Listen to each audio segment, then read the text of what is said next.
the next lecture in our series, Tyranny and Democracy, organized by the Institute of Classical Philology, Adam Mickiewicz University in Poznań. Today we have the pleasure and the honor of having Xaviera Marqueza as a speaker who will talk on ancient tyranny and modern dictatorship.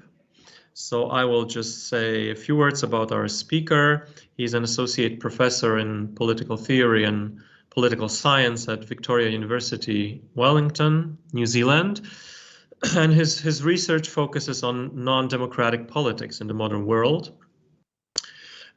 He's the author of a book, Non-Democratic Politics, Authoritarianism, Dictatorship and Democratization, published by Macmillan 6 years ago. He also published many articles, and he's clearly an interdisciplinary researcher, and our whole series has the ambition of being a sort of a combination of classics or ancient history and political studies. So I think that today's speaker is exactly an embodiment of this of such an interdisciplinary kind of research. So Javier, the floor is yours, and I want to ask the participants to kindly turn off their phones and cameras. So when we will have a when you have a discussion later, you can turn your cameras and microphones again. But for now, let's give the floor to our speaker. Thank you, Mateusz. Thank you, and Edmund, well, for inviting me to speak in this webinar series. It's an honor. The series on tyranny. As we all know, terms like tyranny, despotism, autocracy, authoritarianism, dictatorship, are all the kinds of terms that denote key forms of political pathology, forms of politics that most people think are bad. Now, all of these terms are still in use in ordinary and scholarly discourse, but my starting point in this lecture is the fact that classical political thought favored tyranny, while modern political thought, and in particular modern political science, favors dictatorship and authoritarianism, describe the most important forms of political pathology in the world today. So why is this the case? This lecture, and trying to document this change in focus, the consequence of a changing understanding of the sources of political legitimacy. And it's a change in focus from the moral effects of personalized political power, the structures that diminish or destroy consent and choice. In a nutshell, I'm going to claim that tyranny in classical thought was understood as a moral phenomenon, where the personalization of power in the hands of the tyrant had corrosive effects on both the character of the tyrant and of those tyrannized. Tyranny in this sense is still with us, as Edmund argued in his lecture. Personalization of power characteristic of tyranny can be found in modern contexts, and we can cogently speak of the tyranny of Stalin or Gaddafi or Papadoc Duvalier. Popular discourse follows as well and still speaks of tyranny in various contexts. But modern dictatorship and authoritarianism emerge from a different problematic that has to do with authority and its justification. Dictatorship and authoritarianism, I suggest, have come to be understood as the specific pathology of republican forms of government, that is, forms of government that claim to be based on the consent of the governed. This understanding is relatively new and not uncontested, but it has meant that in modern political science, these terms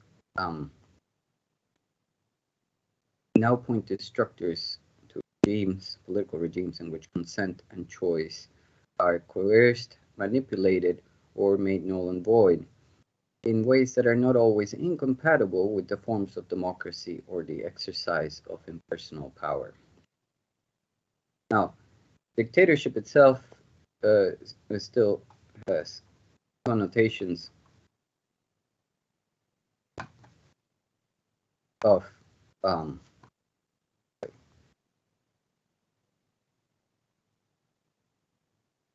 my page here.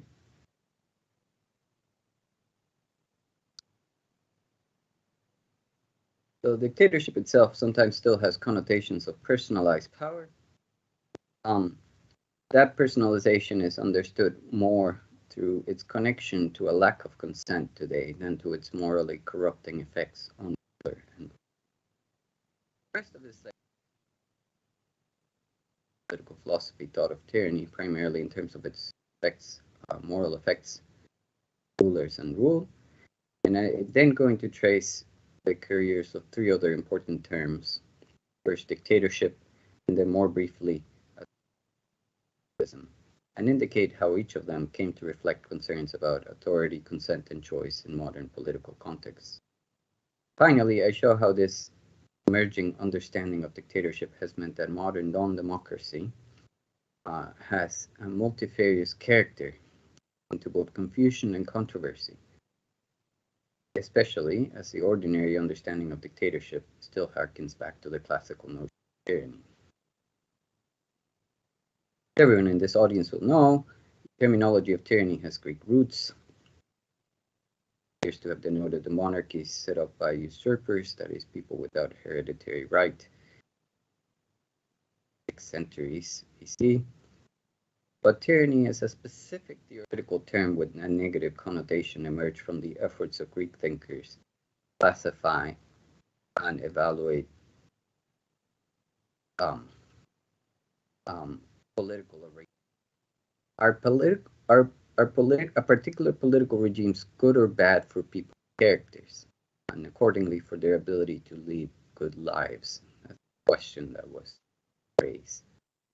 And though the answers to this varied in detail, the general trend from Herodotus to Aristotle was to divide political arrangements in terms of the number of people who exercise power, one, a few, many, sometimes proxy for social classes like the poor or the rich, the purposes for which power was used, the common good versus the private interest of the ruler, and the form in which it was used, according to law or arbitrarily.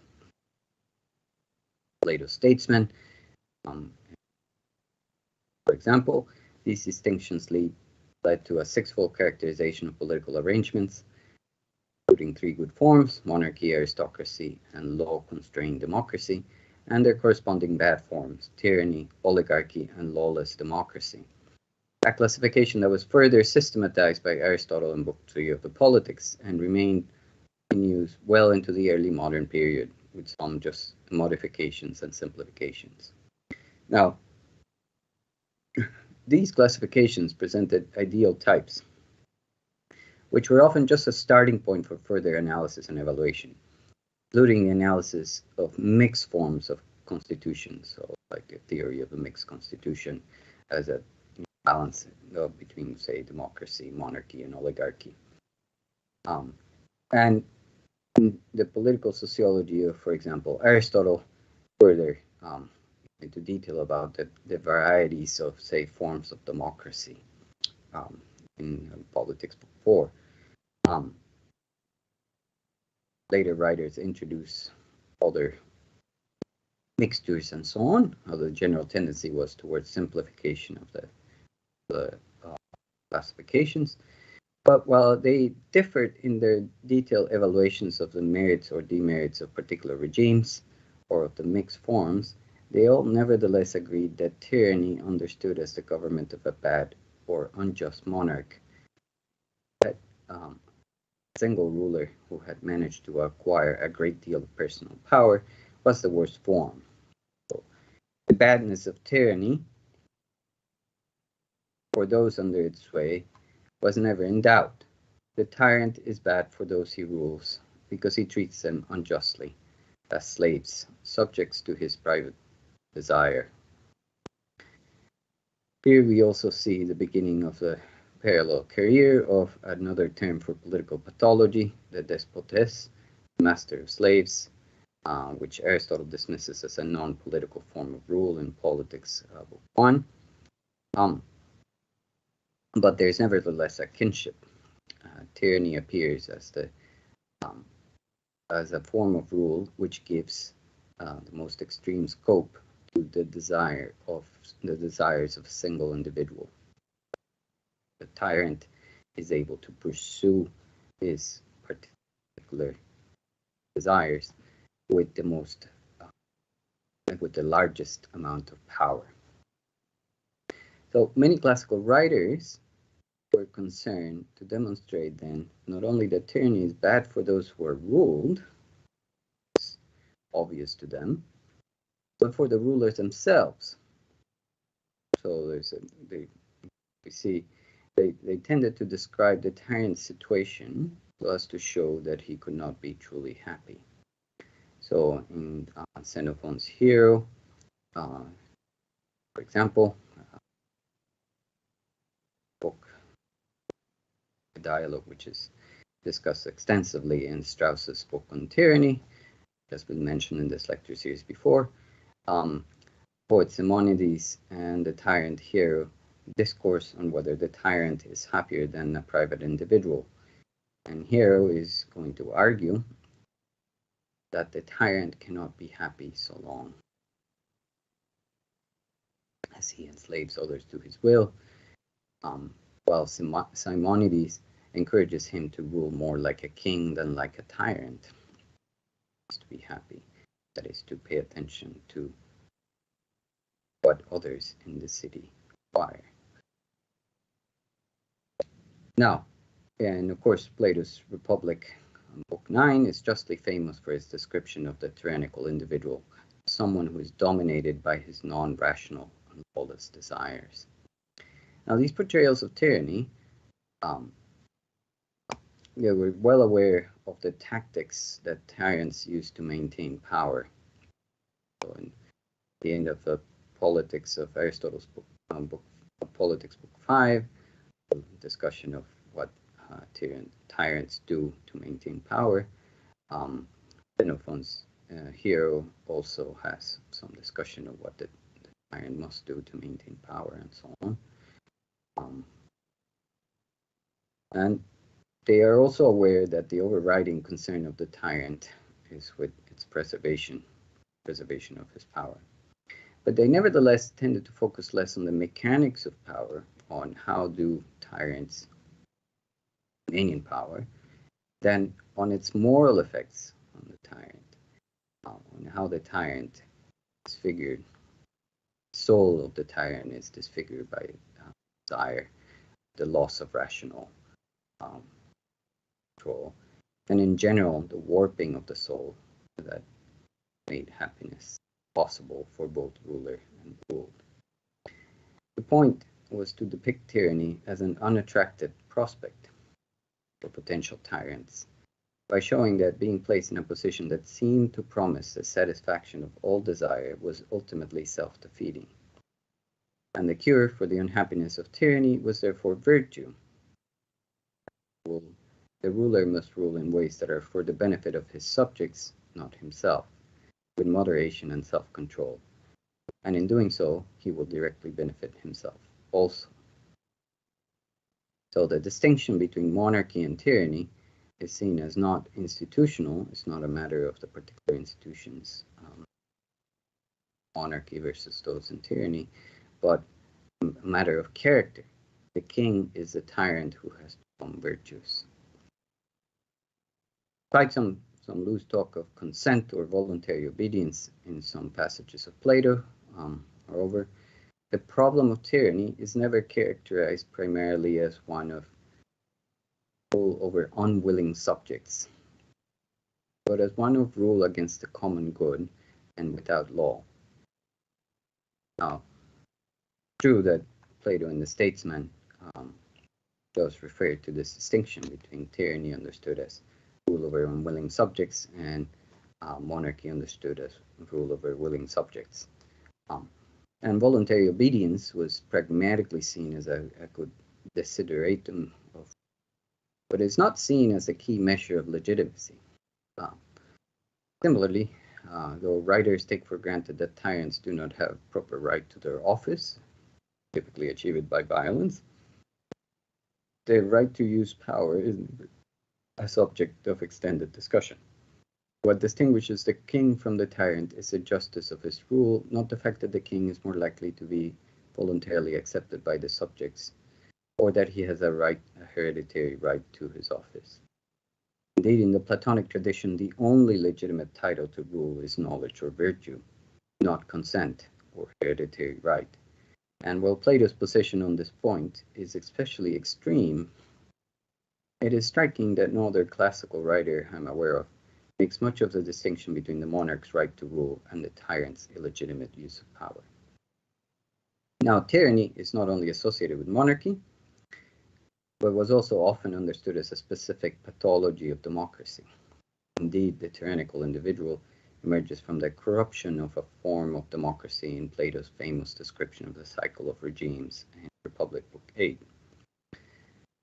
Since democracy was understood as the direct government of the many, their poverty and lack of education were thought to make them especially susceptible to deceptive persuasion to support potential tyrants. Popular demagogic leader was always a threat to democracy. But although much later writers, Tocqueville being perhaps the most famous of them, came to speak of the tyranny of the majority, that is, the majority's unconstrained use of its power for unjust purposes, in classical thought, tyranny was not identified with democracy, even if it emerged from it sometimes. And its badness was not simply the unconstrained use of power for unjust purposes, which people in any bad regime could do. So, like the oligarchy, tyranny, and lawless democracy, they're all forms of unjust rule. But classical discussions of tyranny remain firmly concerned with the character of the tyrant and the nature of his desires. Now, contrast this understanding of tyranny with Locke's discussion of the same subject in chapter 18 of the second treatise of civil government. In some ways, it's very close to the classical understanding. Tyranny, Locke says, is the exercise of power beyond right, which nobody can have a right to. And this is making use of the power anyone has in his hands, not for the good of those who are under it, but for his own private, separate advantage. So while Locke still stresses that the tyrant uses his power for private advantage, the emphasis is now on the right to use power. One immediate consequence of this understanding is that tyranny can be understood as a potential property of groups, not just individuals. Whenever the power that is put in any hands for the government of the people and the preservation of their properties is applied to other ends and made use of to impoverish, harass, or subdue them to the arbitrary and irregular commands of those that have it, there it presently becomes tyranny, whether those that thus use it are one or many. That was a quotation from chapter 18 of the second treatise. So,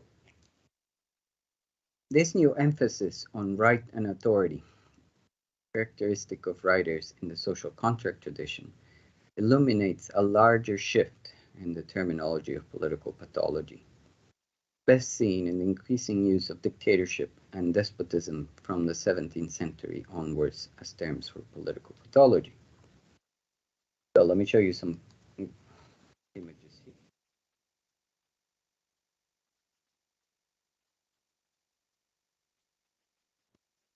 So I'm not sure how visible this is, but the yellow line, which is a bit faint, is the relative frequency of tyranny versus despotism, dictatorship, and authoritarianism in a very large corpus of the Hathi Trust digital library. It's about 13 million books, including some early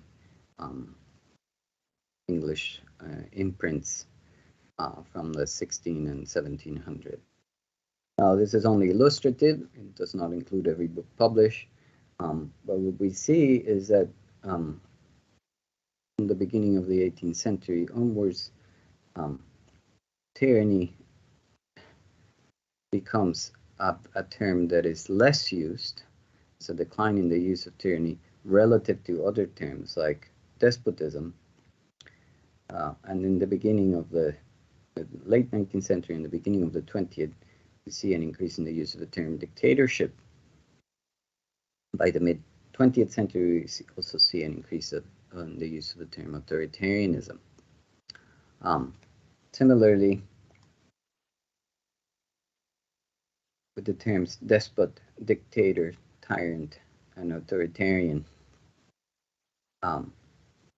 again, tyrant loses ground to dictator, especially at the beginning of the 20th century.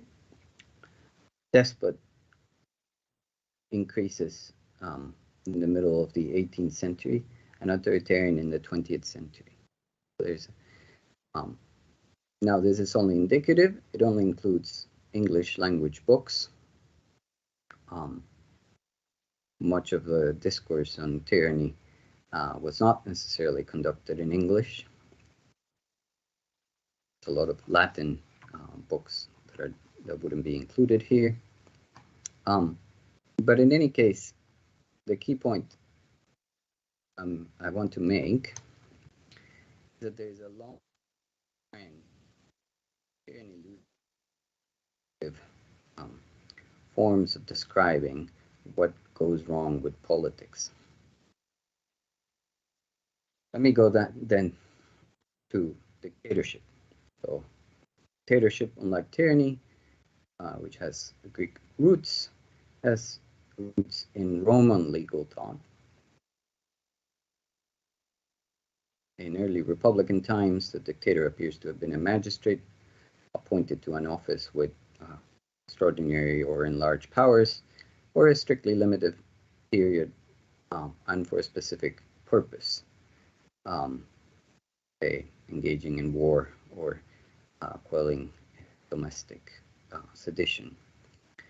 While the factual details of early dictatorships seem to be somewhat obscure in my reading, both classical and later writers tended to understand the dictator more specifically as a constitutional device to save the republic in times of crisis, unfettered by the slowness of collective deliberation and the inflexibility of ordinary laws. So the dictator's power, while not subject to ordinary constraints such as the veto of the tribunes, was only temporary and could not be used to change fundamental institutions. By late Republican times, however, the office of the dictator had fallen into disuse, being replaced by the use of the Senatus Consultum Ultimum, which was another device to deal with constitutional or military crisis, but enable the Senate to empower the consuls instead of appointing a special magistrate. Now, there were attempts to revive the office by Sulla during the social wars,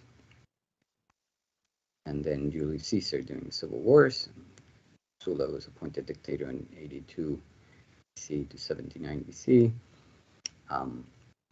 Caesar from 48 to 44. And these attempts made the office, changed the meaning of the office, made it into something a bit more threatening and less temporary and limited. But it was still constrained by a specific purpose. So Sulla was appointed Dictator legibus faciendis et republicae constituendae causae, dictator for making the laws and reconstituting the republic. And Caesar's appointment was initially also temporary, later extended. So despite the changes that happened throughout this period, dictatorship remained a relatively limited office. And the dangers of abusing the power of the office, the dangers of unlimited dictatorship, did not in any case turn the term into a synonym for tyranny per se. While the dictator could turn into a tyrant by abusing his power, dictatorship remained the name of an office, not a regime type or a pattern of character. And in any case, with the end of the Republic and the beginning of the Principate, the point of using dictatorship to refer to a potentially tyrannical ruler was in any case lost, because tyrant and despot were perfectly good alternatives, more clearly applicable to monarchs who misuse their power. So though theories, especially the early modern period, still occasionally talked about dictatorship to refer to a temporary magistrate deriving his authority from another body but not bound by normal legal restraints, and given the task of resolving an emergency situation, such as the discussion on the social contract of dictatorship by Rousseau. It was not really a part of a kind of the live evaluation framework for political pathology. So the terminology of dictatorship was what we might call academic. It was an interesting idea that was discussed when discussing Roman history, and a constitutional device that could be used to resolve emergency situations. Nevertheless, the idea, though not the word, was remained useful to speakers, to writers in the later age of absolutist state-making in Europe. So royal and imperial commissars and declarations of a state of siege all could take the same place of the dictator in European constitutional thought, as Carl Schmitt in his 1921 book on dictatorship, which I draw here, catalogs all of these devices, all the different ways in which rulers made use of extraordinary offices or delegates to address what he calls states of exception. But the term dictatorship retained its importance, even if these offices weren't called dictatorship, as both a polemical term for the dangers of these devices, so people could be accused of dictatorship,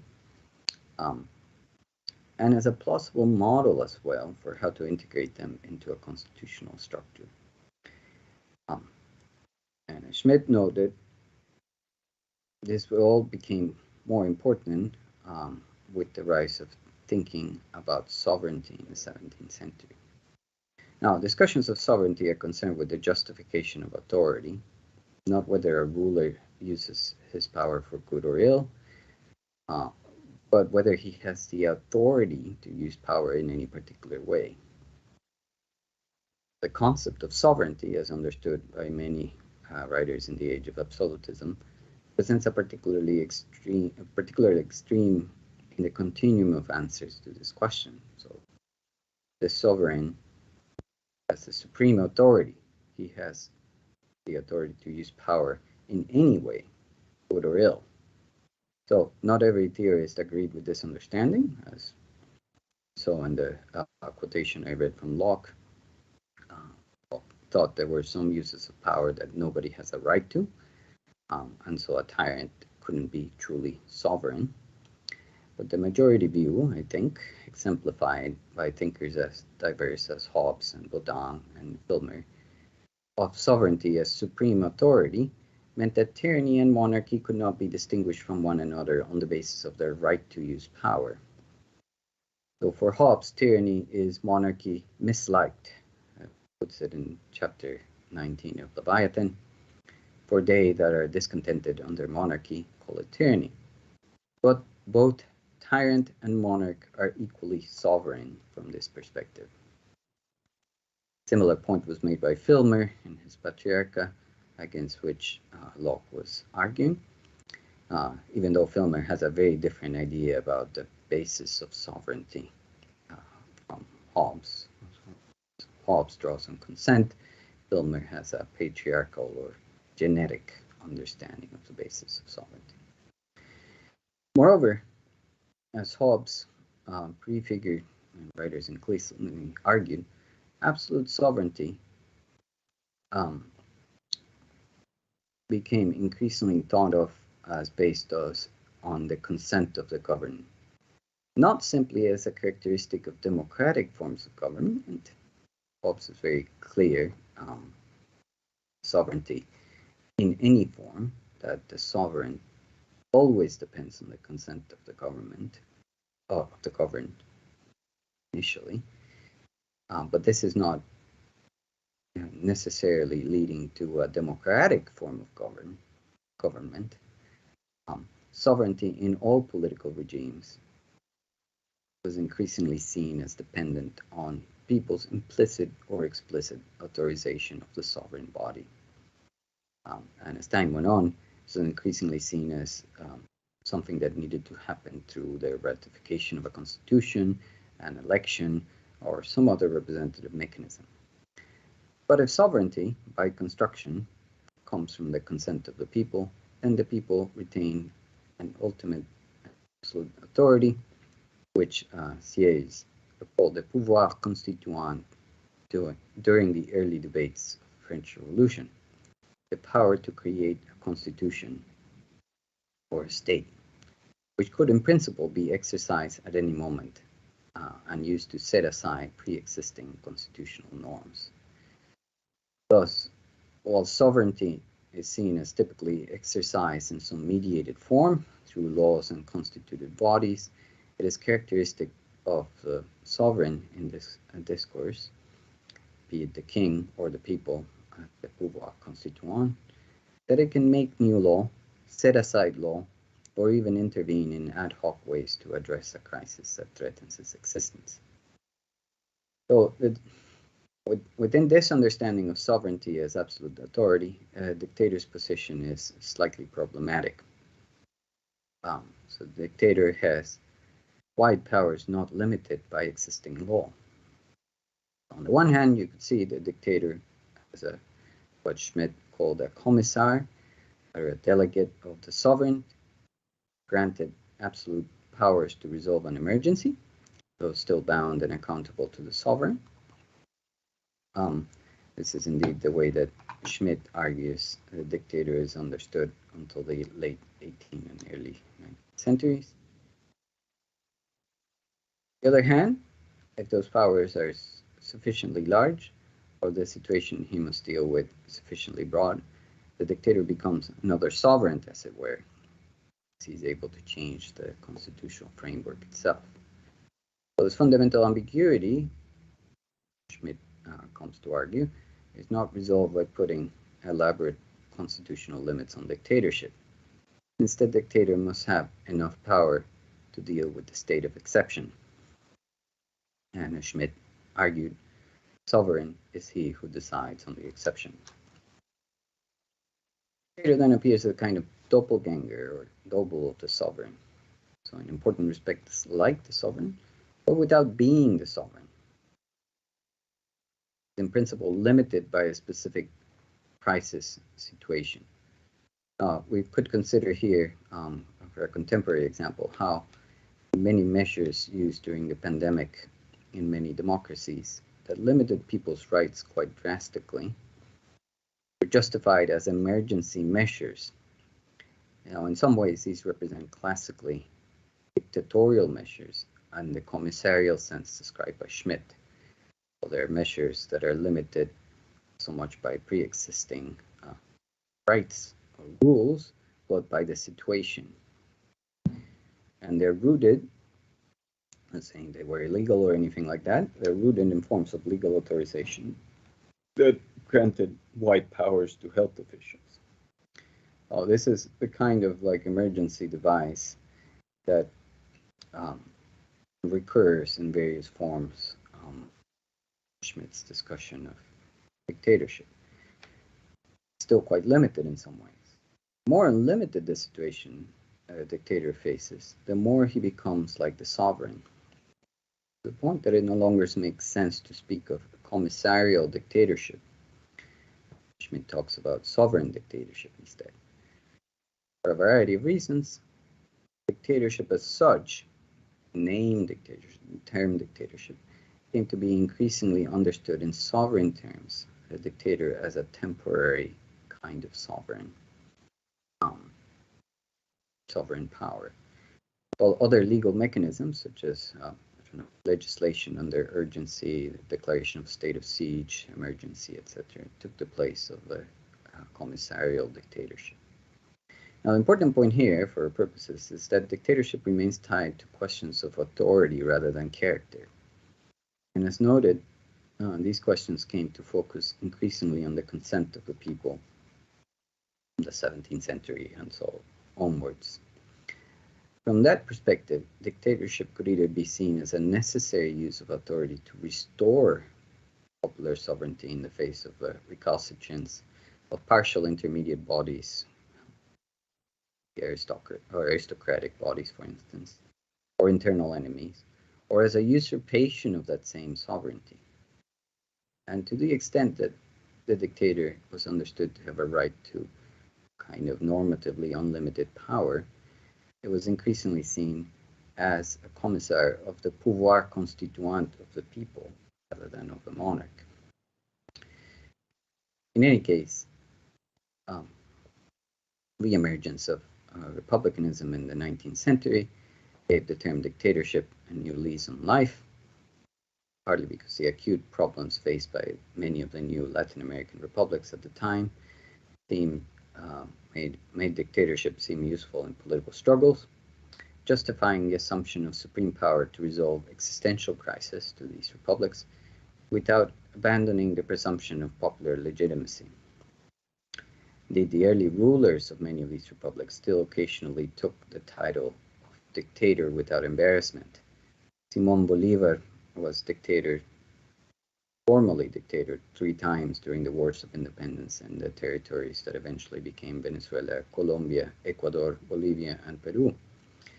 And the first leader of independent Paraguay, José Gaspar Rodríguez de Francia, declared himself its perpetual dictator in 1813, ruling the country until his death in 1840.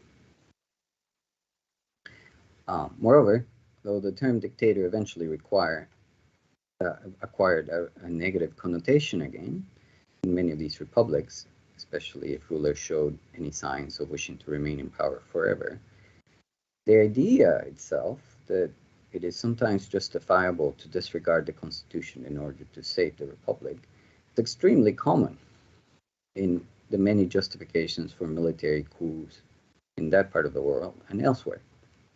And it still survives by other names in the many provisions for emergency powers of modern constitutions in Latin America and elsewhere.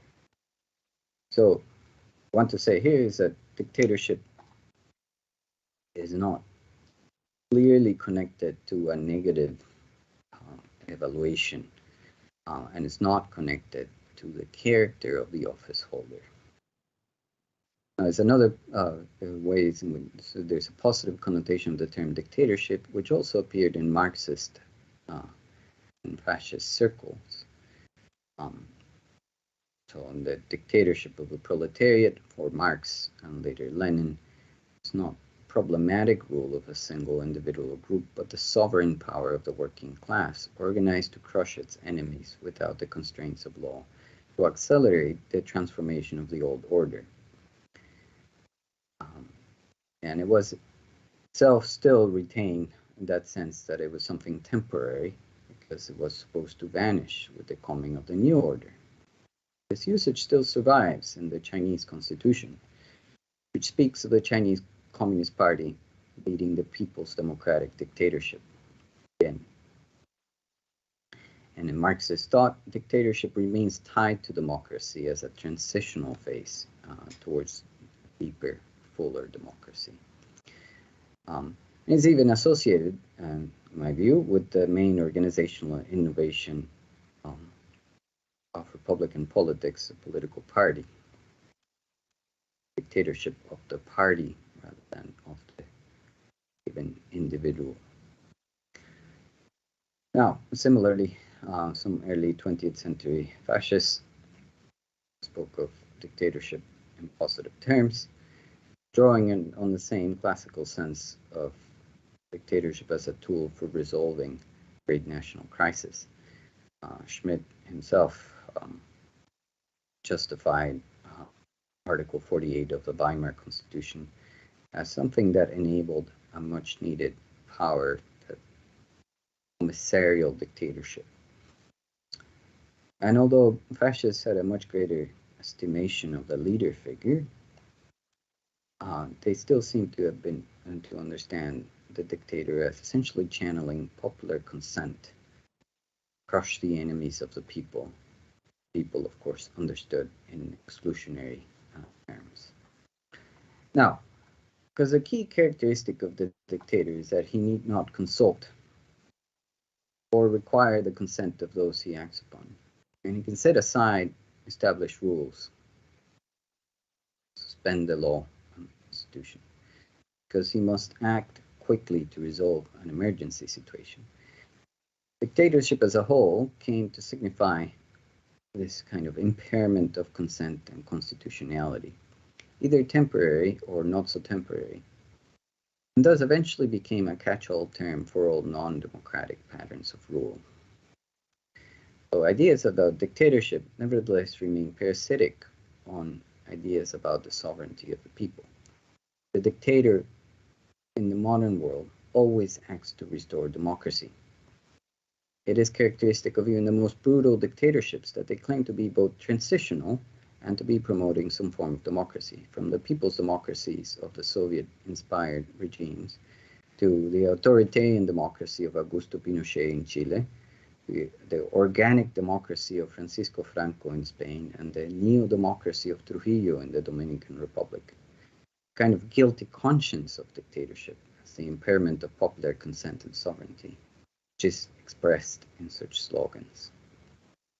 Now, a similar story, although much briefer, will be told about the term authoritarianism, which also has become a catch-all term for referring to non-democratic regimes. So this is first attested in the 1850s. It's a book called The Great Harmonia by Andrew Jackson Davis, which I have not read, first published in 1853. It initially referred to the use of authority without sufficient justification. In particular, the adjective authoritarian and noun authoritarianism refer to uses of authority that violate widely accepted individual liberties. The political use of authoritarianism was thus parasitic on an understanding of legitimate democratic authority as requiring both accountability to the ruled and respect for their rights. Now, scholarly use of authoritarian and authoritarianism took off after the 1930s, both to refer to a disposition to accept authority unthinkingly, even if it violates other people's rights, as in the literature on the authoritarian personalities following Adorno, and to particular regimes that use practices that bypassed accountability to the ruled or violated their legitimate rights. But authoritarianism, in contrast to tyranny or dictatorship, shifts the focus from the rulers and the basis of their authority to their practices. Moreover, authoritarianism can be a feature of institutions, not just individuals, whenever they use power in unaccountable or unjustifiable ways. Thus, we can say that democratically elected leaders, say Donald Trump or Viktor Orban, or institutions, for example, police, may act in authoritarian ways if they abuse their authority or evade accountability for their actions, without saying that they are dictators, that is, able to use sovereign power, unlimited power, or tyrants, that is, using their power for the pursuit of their private desires. So, and while dictatorship is typically authoritarian, not all authoritarianism is dictatorial, since authoritarian practices are not justified by reference to the concrete features of the situation or retain a link to some real or imagined pouvoir constituant. Yet, despite the existence of authoritarian practices in democracy, authoritarianism as a political regime, that is, a pattern of rule where authoritarian practices are pervasive, has, like dictatorship, also come to be understood as the other of liberal democracy, understood as a regime that demands accountability to the ruled and respect for their rights. So if for dictatorship the key distinction is between limited constitutional and settle versus unmediated emergency sovereign power. For authoritarianism, the key contrast is between accountable and rights-respecting versus unaccountable and rights-violating practices. By contrast, the key distinction for tyranny is between just and unjust rule, a distinction that is not dependent on any particular understanding of democracy or liberalism, or any particular institutional arrangement, in fact. Modern political science thus tends to speak of dictatorship, authoritarianism, or even autocracy, which is originally the Greek translation for dictatorship, Livius, for any regimes that present substantial impairments to liberal understandings of popular sovereignty and individual rights, regardless of whether or not there is an identifiable unconstrained ruler with large personal power. So this usage is, to be sure, sometimes in conflict with ordinary understandings of dictatorship, which retains a connection to the singular decision maker, and thus to the classical idea of tyranny. For example, where political scientists often call them many hybrid regimes see in the world today, that is, regimes that retain democratic elections and other democratic features, but in ways that undermine consent or accountability, or in flawed ways. They call these regimes dictatorships, often. Ordinary public discourse sees, including people in these very regimes, sees perhaps flawed democratic arrangements, but no tyrannical dictatorship. But indeed, it is characteristic of most forms of dictatorship and authoritarianism, as understood by political scientists in the modern world, that they are often dressed in democratic garb, and their rulers are not obviously tyrants. Such regimes use elections, sometimes relatively competitive ones. Their leaders spend much time courting popular support. Their public sphere is lively if limited. Their violations of individual rights are limited to particular minorities or individuals.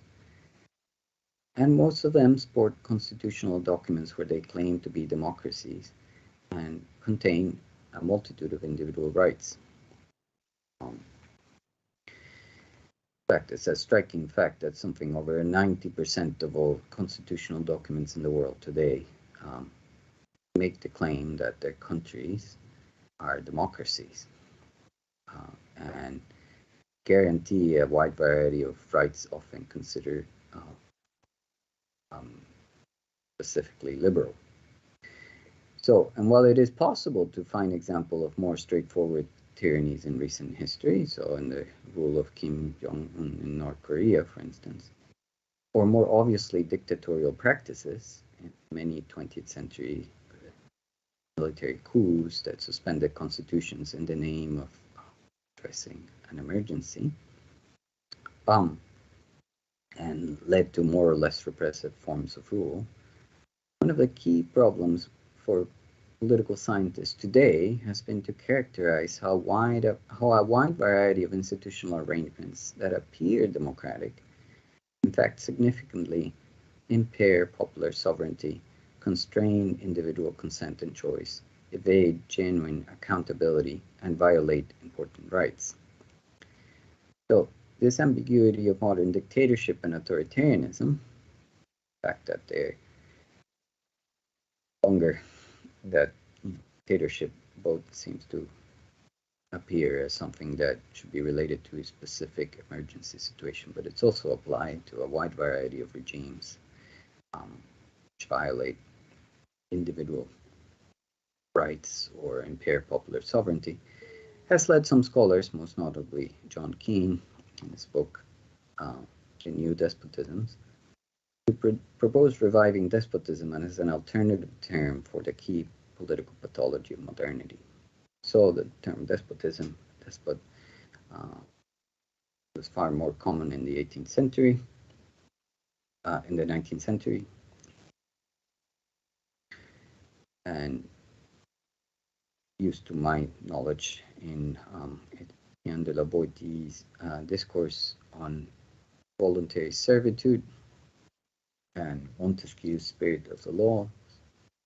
And it focuses, the thing about this term is that it focuses on the ways in which citizens are reduced to servitude and made dependent on the government through the manipulation of their consent. So the key problem here is not sovereignty or the violation of accountability, but why people submit to systems of apparently illegitimate domination. So the focus is again shifted to mechanisms of illegitimate domination. And the idea of despotism suggests that the answer is that such submission is in people's interests in some sense. It is voluntary in the sense people find it in their interest to comply with domination. So here the focus is not on the authorization of unlimited power, or as in dictatorship, or the character of the tyrant, but on the mechanisms that make it possible for unaccountable authority to operate as such. Now, these mechanisms are quite various. Manipulations of the context of choice that make elections meaningless as expressions of democratic consent, or severely bias their outcome. The poisoning of the public sphere to marginalize dissident voices or prevent the formation of reasoned opinion. The hiding of information to preserve unaccountable power. The encouragement of ideological fanaticism and polarization as a tactical rule, or on the contrary, the atomization and depoliticization of populations through the encouragement of individualistic consumption, or the use of economic resources to buy political acquiescence. While some of these mechanisms are new, most would be perfectly understandable, I would guess, to the classical writers on tyranny, even if they occur in regimes without real tyrants. Now, dictatorship, authoritarianism, and despotism refer in different ways to the problems posed by the impairment of popular consent, choice, and sovereignty in modern societies, shaped by the understanding of political legitimacy that emerged in the 16th and 17th centuries and is now dominant, as political legitimacy is based on sovereignty and consent. Now, dictatorship represents the apparent delegation of the people's sovereign power, which can be exercised over them without therefore their consent and choice. Authoritarianism, we might say, represents the use and abuse of authority without accountability to those over whom it is exercised. And despotism represents the manipulation of interest and passion so that people submit to forms of power that can always violate their rights or keep them coward and separated. Now, dictatorship, authoritarianism, and despotism should not simply replace tyranny in our theoretical imaginary, however. I think instead they add new layers to our understanding of political pathology. We can still think about the tyrant and condemn the tyrant based on the ancient understanding of tyranny as someone who subjects the rule to his desire. But also note how the dictator who claims to represent popular sovereignty in effect usurps it, or how authoritarian practices violate our rights or evade accountability, or how the mechanisms of despotism prevent popular organization.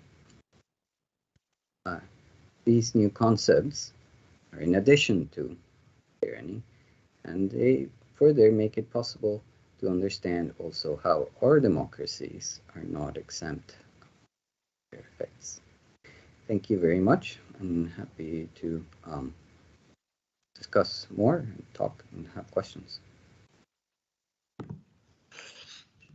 Thank you very much. Okay, so perhaps you can unshare your screen, Javier, and we can open the floor for discussion, for questions, comments.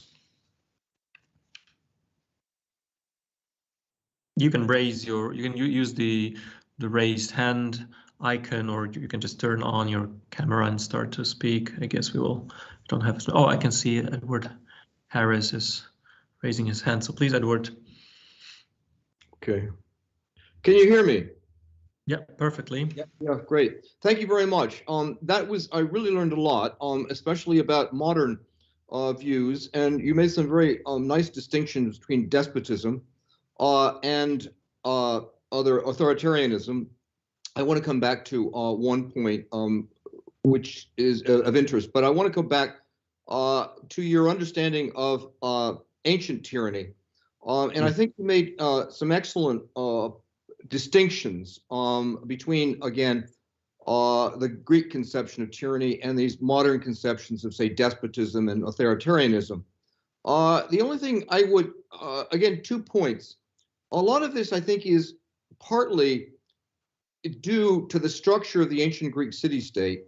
And the one thing that I think that we do not have in the ancient Greek city-states is we don't have political parties in the modern sense. So when a dictator rises to power, he's not the leader of a political party which has got a very specific ideology, political ideology. He uses what, I don't know if you heard my lecture, but it is the personalized form. He manipulates forms of social practices in order to maintain his power. And there doesn't seem to be anything, the one thing I must say did really strike me is that the Greeks don't ever develop anything like a dictator. It doesn't exist in Athens, doesn't even exist in Sparta, it doesn't exist in the other constitutions that we know of. And in emergency situations, for instance, in Athens after Chaeronea, the Areopagus is given special powers for a limited period of time, but it's not given to kind of one person. So that is a good point. The only thing I'm just kind of wondering about is that I think we need to be careful when we're looking at ancient tyranny is concentrating too much on the philosophers and not on the kind of popular conception. And the only thing as I would say is, for instance, certain people like Professor Ober have thought that political philosophy doesn't really begin until kind of with the Sophists and into the 4th century. I would argue, I think that's a mistake. Actually, political philosophy begins with Solon. And Solon has a very clear conception. I mean, it's a general conception. It's not worked out in theoretical terms. But he has a very clear conception of what tyranny is. And it's simply the relationship between the leader and the followers is similar to that of the master and slaves. And the only thing is, I think that I would begin to wonder about is you talked about the importance of individual rights in modern conceptions, and that tyranny is something which violates the rights of individuals, and authoritarian regimes assume too much power and violate the rights of individuals. And you seem to think that this is not important so much with Plato in his view of tyranny. Well, that's true because he doesn't believe much in democracy. He thinks there's too much freedom, there's too much equality. But I don't think that's the normal Athenian kind of view, going back to Solon and then kind of taken, we see this with the orators also. The Athenian democracy has a concept of rights. They're not universal human rights because, of course, they believe in slavery, but they do have a concept of citizen rights, which should not be violated. And one of the things is that we have in, say, Herodotus, when he talks about tyrants, is not only that they are interested in their personal power, but they also violate the rights of individuals. And that is, for instance, the constitutional debate in the 3rd book of Herodotus. One of the things that he does actually talk about is that the tyrant does violate human rights, individual human citizen rights, not rights in general, by treating people like slaves. In other words, slaves are people without rights. So the only thing is, I think I don't want to, this is to a certain extent a modification, is my only concern is that this idea that, ancient societies and their conception of democracy is one that is not liberal, as opposed to our modern conception, which is liberal, which is based on kind of human rights. It's just really kind of a modification. But anyway, thank you very much. It was a very rich talk and I learned a lot. Yeah, no, and the point is well taken. I'm definitely not a classicist who understands the sort of the more popular understanding of tyranny. So I did focus on the philosophers much more than is perhaps appropriate. My sense is that nevertheless the discussion of tyranny doesn't really focus very much on how tyranny violates rights. It's sort of taken for granted that yes, the tyrant treats people as slaves. and that is bad. It's an unjust form of rule, but it's not understood as, say, the tyrant violates specific particular rights, and there are sort of tyrannical violations of those rights that are unjustified. So the focus is not on the justification of authorities, it's more about how the tyrant's desires are lawless, how the tyrant, uses power for private ends and so on. But yeah, that's totally right, I think. Yeah, and one follow-up question, if I may. One distinction that was made in the 1980s by neoconservatives was a distinction between authoritarianism and totalitarianism. And this was used, for instance, by Jeane Kirkpatrick to justify American policy under the Reagan administration. I'm not going to get into whether you agree with this or not, but for instance, it was used, for instance, to justify at least the toleration of the Pinochet regime in Chile, which was seen as an authoritarian regime, as opposed to communist regimes, which were seen as totalitarianism. In other words, the tolerance of the one could be justified, but opposition to totalitarianism needed a different kind of policy. I just was wondering about how would that's just a modification. Yeah, no, I didn't get into this in this lecture. I do have a section of my book on totalitarianism versus authoritarianism, and there's the history of totalitarianism as a kind of something that emerged out of the experience of the Nazi, the Second World War, Nazi and Stalinist regimes, and people wrote about them. In fact, it's a little bit older. In fact, the first people who used the word totalitarianism, who coined the word, were Italian fascists. So it wasn't used just simply by people like Reagan administration. Trotsky speaks of totalitarianism at one point, I think. But so does Gentile and several Italian fascists and so on. Mussolini picked up the term himself and sort of applied it to his own form of rule. Now, I don't think that changes much here. One reason I didn't bring in the term totalitarianism here is that I think the distinction between totalitarian and authoritarian, to the extent that you can give it a theoretically coherent sense, is between regimes that make the private political and regimes that leave some space for private life. So that where the total politics of the Stalinism or like the extremes of the Nazi regime are politics that don't leave any space for the private. And that's certainly another distinction that we could introduce here. But there aren't any longer many totalitarian regimes left, short of North Korea. So it's one of those distinctions that it has become a bit academic. Most of the things that we see in the world today are authoritarian at best, rather than totalitarian. Okay. I can see Edmund and then James, but I just wanted to follow up on this. Maybe it's also a topic to discuss during our panel discussion.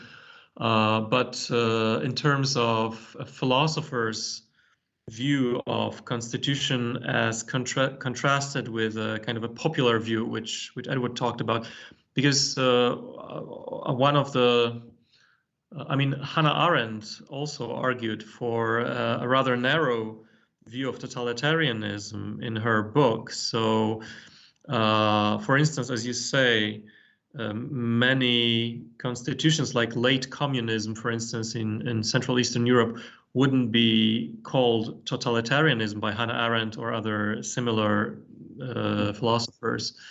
But in popular view, it's different. I mean, people often use that term to express their own kind of feeling and understanding of what was going on. So would you like to comment on the distinction between how philosophers and political scientists use terms versus how people often use the same terms? Well, I think there's a kinship. In principle, I sort of agree with Hannah Arendt that it doesn't make a whole lot of sense to talk about totalitarianism in sort of late Soviet regimes. Juan Linz, another writer who wrote on this topic, had sort of a similar view. He thought, there was kind of a period of totalitarianism, and then there's a period of decaying totalitarianism, which was really authoritarianism. And part of that had a bit to do with the way in which ideology was mobilized to sort of colonize every private space. Now, I do think there is a continuity, though, because even in sort of late Soviet times, and sort of in Central and Eastern Europe, in the 70s and 80s, you still have this sort of colonizing ideology. People retreated to their private spaces, but the public space was sort of saturated by this ideology that claimed to have the answers to every possible private or public question. Now, it no longer attempted to really penetrate those private spaces to the degree that it had done so in sort of the enthusiastic first decades of communist rule, but it still was significant politically. So you could speak in some ways of a kind of totalitarian, sort of late totalitarianism. And I did, people did have the sense that this was different from, say, the authoritarianism of other regimes, like, I don't know, Franco's Spain, where people weren't bothered by a particular ideology. Thank you. Okay, so now Edmund Stewart and then James Kierstead. Thank you very much, and thank you for a fascinating paper. That was a brilliant tour through political theory on this question. So I have an awful lot of thoughts. I just want to come in very quickly with, again, just a slight modification, and I hope, Edward, you won't mind me suggesting this, but I very much liked, Javier, your emphasis on different emphases at different times, because I think there is still continuity in what this kind of behavior that we're seeing. But you're right, I think that that there has been a massive shift more to thinking about these ideas of consent and rights and so forth from what we find in the ancient philosophers. But I was thinking with the question of, is there a dictatorship in the ancient world? Well, the Greek term, of course, strategos autokrator, general plenipotentiary, and its use, for example, by Dionysius I when he became, he took power in a time of crisis, which was precipitated by the Carthaginian invasion of Sicily and a series of military defeats. So I think there are there are clear parallels that one can make throughout the ages. But yes, I think you've shown beautifully how that our ideas alter slightly.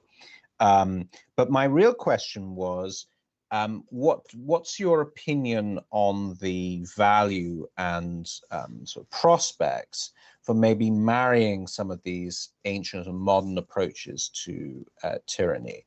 What I'm interested in particular is seeing how we can reintroduce or is there a value to reintroducing the moral element and the focus on looking not merely in our study of authoritarian regimes on how the regime works, but also how the individuals within that regime, not just the dictator, but people in the elite groups and also all the way down to people in the bottom of the society, how they are affected morally by the experience of dictatorship or tyranny or whatever we call it.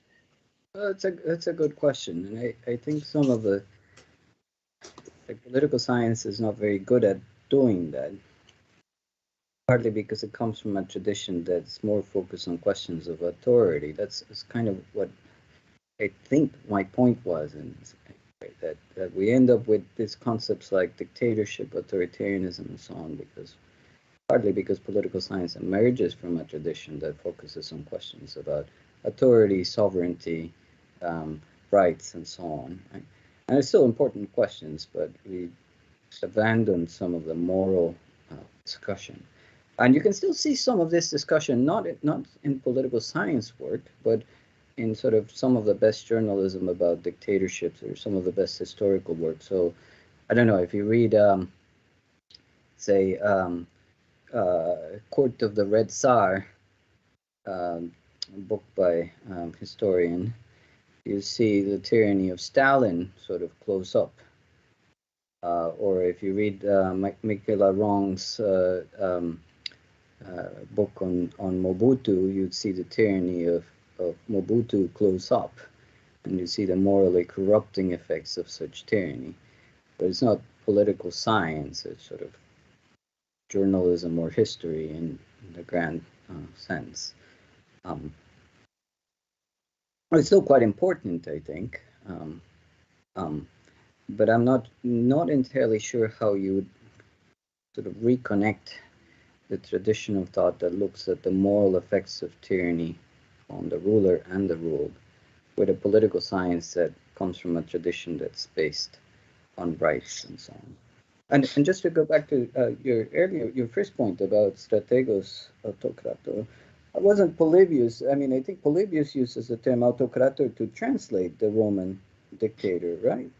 So, so I think, I mean, I'm wondering about, there isn't an exact equivalent in Greek cities, perhaps, of a dictator, but there must have been an idea of exceptional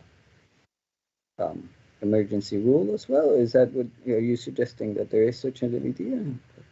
I think it's, yeah, I'm not actually sure. I need to actually look up the I'm sure you're probably right. Maybe other people can confirm that. But yes, I think that would make sense, actually, that the Roman term autokrator would be, so the Roman term dictator would be translated as autokrator, yeah. Edward, did you want to make a comment on? Yeah, I'm going to make it quickly. I take your point, Edmund, about dynasties. I have to look at that again. On the other hand, though, that seems to be I would argue that's the exception that proves the rule. But you're right to bring it up. And I'm going to go back and look at, I see some Diodorus. It's interesting about the term autokrator. It's a word that's actually used in certain terms. But what's interesting is when the generals, three generals are sent by the Athenians to Sicily in 415, they're called autokratores. But what does that mean? And it's a term that's also used of ambassadors. It's also used of the council. It seems to mean that you're allowed special powers in a certain restricted area for us to perform a specific task, which gets close to the Roman view, but of dictator, which you brought out very, very well. I thought that was really an excellent point. But in this case, it's always groups. The Areopagus is given special powers right after Chaeronea for a very short period of time, and it stops. But in general, the idea of one individual getting individual powers. But you're absolutely right, because then during the Roman Empire, when they are translating the term imperator, they do use the term autokrator, but it's being used in a sense which is just not the way it's used in the Greek city-state. So it's just a refinement on the point.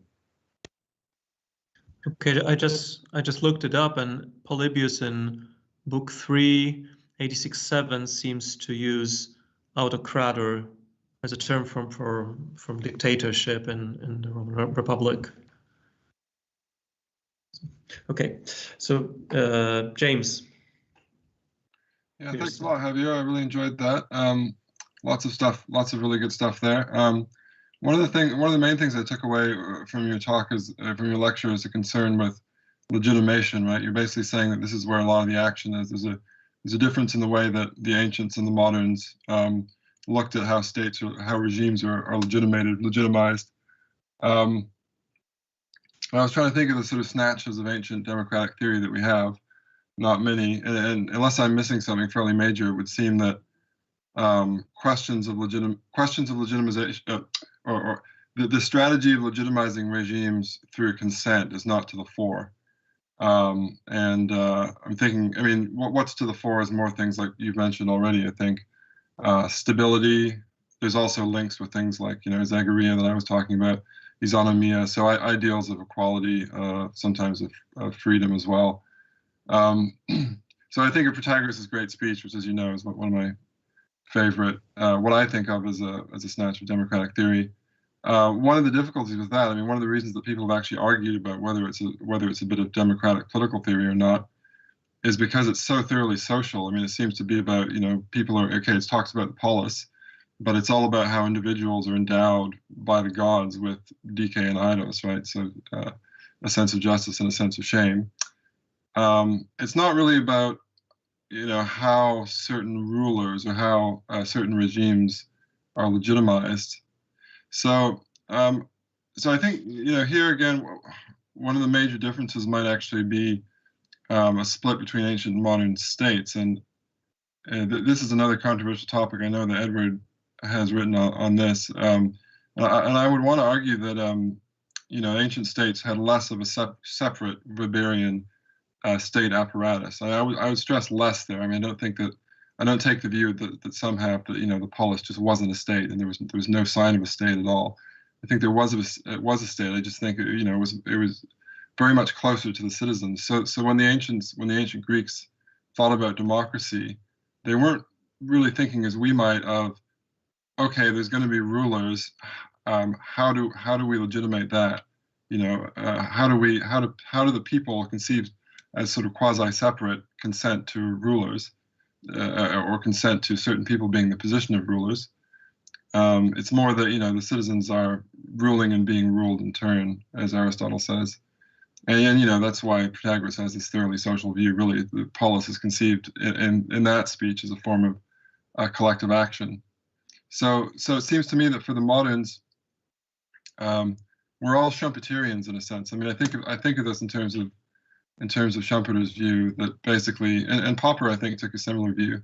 Basically, democracy is about how you choose your elite, how you choose your ruling elite, and making sure that you can get rid of the particular manifestation of that ruling elite when they don't perform well or when they become slightly corrupt. So, and the other thing I like that you said is you said something like the way we think about autocracy, or the way theorists have thought about autocracy, has often been parasitical on the way that they think about democracy. And I think that you can see that effect in both the ancient and the modern worlds, that it seems like the ancients thought about popular rule democracy as a kind of way of doing collective action, the polis. And then perhaps that made them less concerned about how you legitimize other regimes. And for the moderns, it's almost the reverse, that we almost see democracy as if it's a form of rule, which in modern states it sort of is, right? Yeah. I mean, it's a lot there. I mean, I guess on the last question, I mean, I think it really is a significant shift from thinking of regimes in terms of like their. I mean, I guess the way I would put it is like classical political thought seems to me to think about regimes in terms of their ability to produce good lives, to produce good characters, educate, virtue, and so on. And there really is a significant shift to questions about legitimacy, and it's not immediately I mean, I think that in those debates about legitimacy in the 17th century, like the view that eventually wins, the view that all sovereignty is based on consent ultimately, is the view that's implicitly, or viewed today, even if nuanced in various ways and so on. And that is a view that will tend towards setting up democracy as the standard. Not because democracy is a way of like doing collective action, but because democracy seems to be the way in which we consent to power, right? Like the central institution of modern democracy is the election, which is like, as many people have pointed out, like, Aristotle like pointed out originally there was an aristocratic or oligarchic institution. Bernard Manin in his book on representation thought about pointed out the many ways in which elections are not initially thought of as democratic, that sortition was originally seen. but election is the institution of consent par excellence. It's the institution through which we express that idea that, you know, the state is legitimate because we consent to it in some way, even if we don't have much say into like what the laws actually are or anything like that. There was another point you mentioned that struck me as interesting here. I think a lot of this also has to do with like the rise of the modern state is quite right, like because the rise of the modern state leads to trying to make sense of it in terms of representation, trying to make sense of what it means for like somebody to act on behalf of a people that cannot be all assembled in any particular way. That includes people who don't have common interests in, you know, in a clear sense, right? And so a lot of the discussion of, especially how we come to have like ideas of dictatorship and authoritarianism as dealing with consent also have to do a little bit with the rise of representation as a concept. And I think it's something I would look into it more. Okay, Edward? Jump in again. I just wanted to kind of follow on something James said. We actually don't disagree here. We both agree that the ancient polis can be called a state. But on the other hand, it does not have, and I absolutely agree with James, and actually I more or less stated this in print myself, is that the ancient polis does not have a permanent bureaucracy. And it's, as James said, it's a question of ruled and be ruled. There's a strict distinction between officials and private individuals. But on the other hand, there's no professional bureaucracy in the way we have in modern states.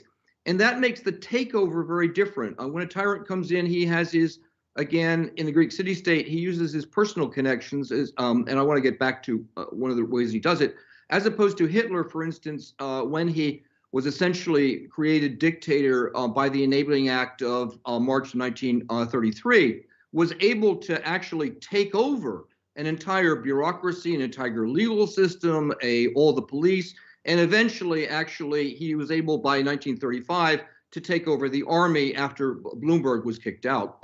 So at any rate, you're absolutely right, James. Even though they're both states, as states, they have definite differences, and I think this definitely kind of has an effect, and I think helps to kind of give background to Javier's very well presented analysis. Two other things I want to also put in, bringing back to your point, and to a certain extent following on from what James said, is in the ancient city-state, there's also not a distinction between religion and politics. The two go hand in hand. This is often something which is, when we get Plato and Aristotle, we get a very kind of secularized analysis of politics. But we know that the two are very, very much they're intertwined, and you can't separate them out in the ancient city-state. And one of the ways the ancient tyrant actually legitimizes his power is by conducting sacrifices and processions. I mean, we know that, for instance, when Hipparchus was killed, Hippias and Hipparchus were leading the Panathenaic procession, which obviously was a way of legitimizing their power. And this is true, again, for many other tyrants. So that is something which is also very different. And also, again, it changes again with the beginnings of the Christian Church, the Catholic Church, and the Orthodox Church, which are used again by kings. They show they're not tyrants actually by being legitimated by the church. Again, your modern examples, Javier, I think just, this is completely different. On the other hand, you do have Mussolini, who does conclude the Concordat in the 1920s, which is it's similar. He's gained power already, but he's legitimizing himself by having an agreement with the Catholic Church. Hitler, completely different, and Stalin, completely different. I think we agree on that. The other thing is also, and this comes to a certain extent with James' things about the difference, is also there is no difference between military and political. This comes back to Edmund's point, is that the way that Dionysius becomes becomes tyrant eventually is by being voted as general. We don't vote for our generals nowadays. And that's also something that's very different about the structure of the city-state, which makes a difference. And so the tyrant in the ancient world will often legitimize himself actually through his direct military command. I mean, he's actually out there in the field as opposed to sitting back and kind of telling the generals what to do. So at any rate, those are, again, to bring on kind of James' points, yes, there are differences between the ancient and modern state. And I think this also has a difference between tyranny and modern democracy. Okay. We will have to wrap up shortly. I just wanted to make a comment about what you, Javier, said earlier, that this moral aspect and a moral reflection, especially on the tyrant, it's not very popular in political science anymore. I mean, it's partly because psychology has taken over this aspect. As you mentioned, Adorno, his book about authoritarian personality, which as a psychologist, I don't think it's a good book at all. And he wasn't, of course, a psychologist. But the problem is that psychology is so internally divided right now. There is no unified theory. There is a difference between clinical approaches in psychology, which would be very useful and interesting in studying the personalities of dictators. It's separated from the kind of empirical psychology when you do tests and statistical analysis and so on. So I think there is something really needed, but what can be observed, I'm not sure if you would agree, is that it's very much ideologized. I mean, psychology is used partially to talk about dictators we don't like, and using psychopathological language or labels, but I don't think it's a sound analysis. Maybe we will do better in the future.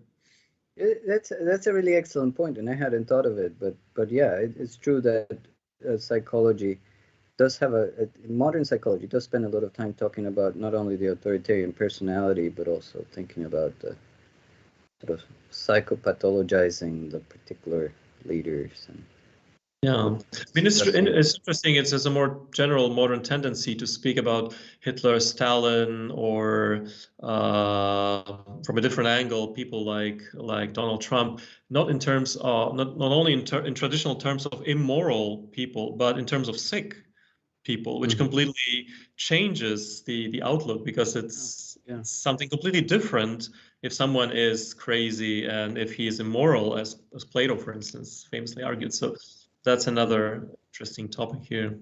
Okay, so thank you again, Javier, very much for your interesting lecture, and thank you all for the interesting discussion as well.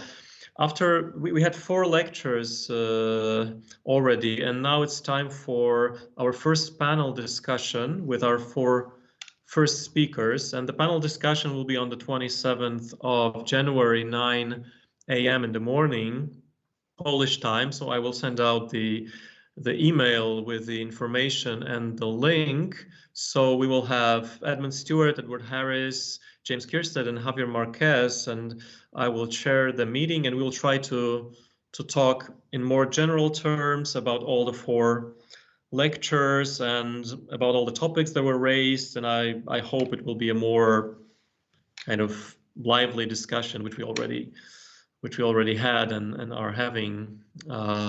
Okay, so thank you again, and see you on the 27th in the morning.